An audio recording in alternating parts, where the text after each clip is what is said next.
ನಮಸ್ತೆ ಸ್ನೇಹಿತರೆ, ಇವತ್ತಿನ ವಿಡಿಯೋದಲ್ಲಿ ತರಕಾರಿ ಉಪ್ಪಿಟ್ಟನ್ನ ಮಾಡ್ತಾ ಇದ್ದೀನಿ. ತುಂಬ ರುಚಿಕರವಾಗಿರುತ್ತೆ. ಒಮ್ಮೆ ಟ್ರೈ ಮಾಡಿ ನೋಡಿ. ಮೊದಲಿಗೆ ನಾನಿಲ್ಲಿ ಒಂದು 100 ಗ್ರಾಮಷ್ಟು ಹುಳ್ಳಿಕಾಯಿನ ತಗೊಂಡು ಕಟ್ ಮಾಡಿ ಇಟ್ಕೊಂಡಿದ್ದೀನಿ ಸಣ್ಣಕ್ಕೆ. ಹಾಗೆ 2 ಕ್ಯಾರೆಟು, ಒಂದು ಆಲೂಗಡ್ಡೆ, ಒಂದು ಬೌಲಷ್ಟು ಅವರೆಕಾಯಿನ ತಗೊಂಡಿದ್ದೀನಿ. ಇದನ್ನು ಬೇಯೋಕ್ಕೆ ಇಟ್ಕೊಳ್ತೀನಿ. ನಾನು 2 ಬೌಲಷ್ಟು ರವೆನ ತಗೊಂಡಿದ್ದೀನಿ, ಮೀಡಿಯಮ್ ರವೆನ. ಹಾಗಾಗಿ 6 ಬೌಲಷ್ಟು ನೀರನ್ನ ಹಾಕ್ಕೊಳ್ತೀನಿ. ಇದಕ್ಕೆ ತರಕಾರಿ ಬೇಯೋದಕ್ಕೆ 1 ಬೌಲ್ ಎಕ್ಸ್ಟ್ರಾ ಹಾಕ್ಕೊಳ್ತೀನಿ. ಇದು ಬೆಂದದ ನೀರನ್ನೇ ನಾನು ಉಪ್ಪಿಟ್ಟಿಗೆ ಸೇರಿಸ್ಕೊಳ್ತೀನಿ. ಇವಾಗ ನೀರು ಕಾದಿತ್ತು, ಹಾಗಾಗಿ ನಾನು ತರಕಾರಿನ ಸೇರಿಸ್ಕೊಂಡಿದ್ದೀನಿ.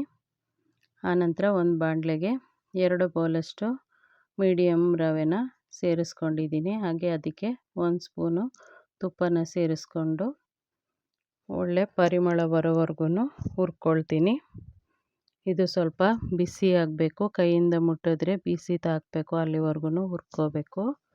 ಒಂಬಣ್ಣ ಬರೋವರೆಗಾದ್ರೂ ಹುರ್ಕೊಳ್ಳಿ. ಆನಂತರ ಅದೇ ಬಾಣಲಿಗೆ ಒಂದು 4 ಟೇಬಲ್ ಸ್ಪೂನಷ್ಟು ಎಣ್ಣೆನ ಸೇರಿಸ್ಕೊಂಡಿದ್ದೀನಿ. ಇದಕ್ಕೆ ಒಂದು ಅರ್ಧ ಸ್ಪೂನಷ್ಟು ಜೀರಿಗೆ, 1 ಸ್ಪೂನಷ್ಟು ಸಾಸಿವೆ, ಹಾಗೆ 1 ಸ್ಪೂನಷ್ಟು ಟೇಬಲ್ ಸ್ಪೂನಷ್ಟು ಕಡಲೆಬೇಳೆ, ಉದ್ದಿನಬೇಳೆನ ಸೇರಿಸ್ಕೊಂಡಿದ್ದೀನಿ. ಇಲ್ಲಿ ನಾನು ಒಂದು 8 ಹಸಿಮೆಣಸಿನ್ಕಾಯಿನ ಉದ್ದಕ್ಕೆ ಸೀಳಿ ಸೇರಿಸ್ಕೊಂಡಿದ್ದೀನಿ. ಸ್ವಲ್ಪ ಕರಿಬೇವು ಸೊಪ್ಪು, ಆನಂತರ 3 ಈರುಳ್ಳಿನ ಉದ್ದಕ್ಕೆ ಕಟ್ ಮಾಡಿ ಸೇರಿಸ್ಕೊಳ್ತಿದ್ದೀನಿ. ಇದಕ್ಕೆ ಸ್ವಲ್ಪ ಪುಡಿ ಉಪ್ಪನ್ನ ಸೇರಿಸ್ಕೊಂಡು ಚೆನ್ನಾಗಿ ಈರುಳ್ಳಿ ಸ್ವಲ್ಪ ಬಣ್ಣ ಬದಲಾಗೋವರೆಗೂ ಹುರ್ಕೊಳ್ತೀನಿ.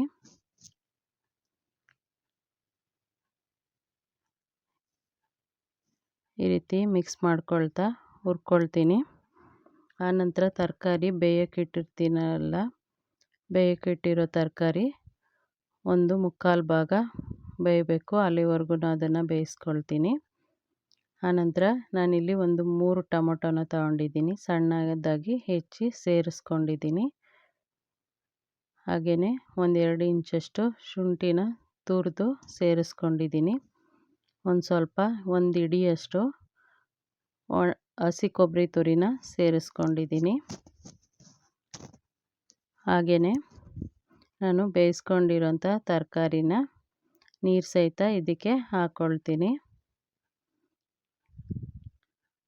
ಇವಾಗ ಕುದಿಯುವಾಗ ರುಚಿಗೆ ತಕ್ಕಷ್ಟು ಪುಡಿ ಉಪ್ಪನ್ನ ಸೇರಿಸ್ಕೊಂಡು, ಆನಂತರ ಕೊತ್ತಂಬರಿ ಸೊಪ್ಪು, ಅದಾಗಿದ ನಂತರ ನಾನು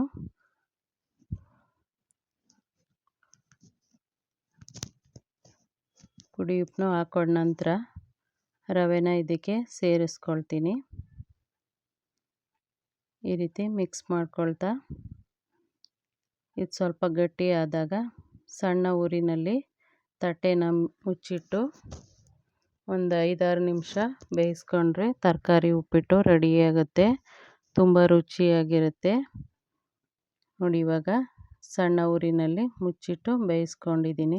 5-6 ನಿಮಿಷ ಬೇಯಿಸಿ ತೆಗೆದಿದ್ದೀನಿ. ಒಂದು ಸಾರಿ ಟ್ರೈ ಮಾಡಿ. ಧನ್ಯವಾದಗಳು.